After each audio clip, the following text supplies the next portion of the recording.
এবার রাত বিরেতে নয়, দিনের আলোয় ফের ভয়াবহ চুরির ঘটনা ঘটল জামালদহে। লক্ষাধিক টাকা এবং কয়েক ভরি স্বর্ণালংকার নিয়ে উধাও দুষ্কৃতীদের দল। ঘটনাটি ঘটেছে সোমবার দুপুরে কোচবিহার জেলার মেখলিগঞ্জ ব্লকের জামালদহের 162 নম্বর পাটছাড়া গোপালপুর এলাকায়। স্থানীয় ও পুলিশ সূত্রে জানা গিয়েছে, বাড়ি ফাঁকা থাকার সুযোগে ওই চুরির ঘটনা ঘটেছে।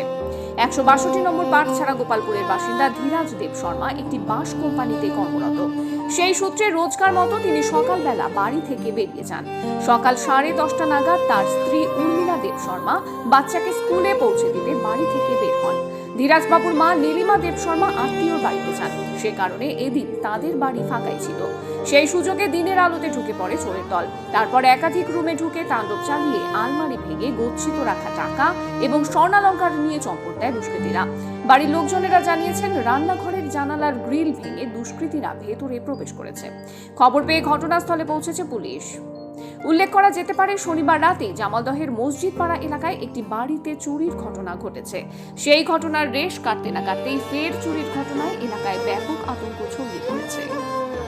5 থেকে 7 ভরি সোনা গেছে, আচ্ছা 1-1.5 লাখ টাকা নিয়ে গেছে, আর অন্য কিছু কাপড় চোপড়ে কিছু হাত দেয়নি। মানে সোনা আর টাকা যা ছিল একদম আরাম করে বসে এই ঘরে যা ছিল ওই রুমে যা ছিল, মানে প্রত্যেকটা রুমেই ঢুকছে। কাপড় চোপড়ে কিছু হাত মানে দেয়নি। কোথায় রাখা ছিল সোনাগুলো? লকারেই ছিল। আচ্ছা হ্যাঁ, তাড়াহুড়োর মধ্যে আর তো ওর চাবি তো ওই ওখানেই ছিল।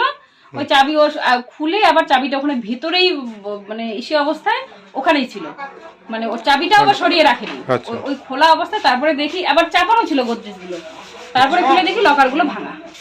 তারপরে বাড়িতে ওই সময় কেউ ছিলেন না? না, বাড়িতে আমি স্কুলে, আমি ওই 10:30 স্কুলে বেরিয়ে গেলাম, আর ও তো 9টার দিকে চলে গেছে। এই হয়তো বা ফলো করছে, না হলে এই মানে আমরাও বেরিয়ে গেছে, হয়তো বা ঢুকছে। কারণ আমি যখন 2টার দিকে যখন আড়াইটার দিকে বাড়িতে যখন ফিরি, তখন এসে দেখি যে এই অবস্থা। প্রথমে ভাবলাম যে বাচ্চা বোধহয় এরকম করছে নাকি, তারপর ওরা তো আমার সাথেই গেল, ওরা তো করার কোনো মানে টের পেলেন কখন? এই যে স্কুল থেকে এসে দেখছি, যখন স্কুল থেকে এসে তাকে এই রুমটাই ঢুকি, স্কুল থেকে আসার পরে যখন এই রুমে দেখি, তখন এই যে এই দেখেই মাথা খারাপ। তারপর ওই দৌড় দিলাম, সব রুমতে করিনি। তারপর ওই রুমে দৌড় দিলাম, ওই রুমে দৌড় দেওয়ার সাথে সাথে দেখি ওই রুমে যা ছিল গোল্ড ফোল্ড গোদরেজ খোলা, পাশের রুমে যা আছে গোল্ড কিচ্ছু নেই।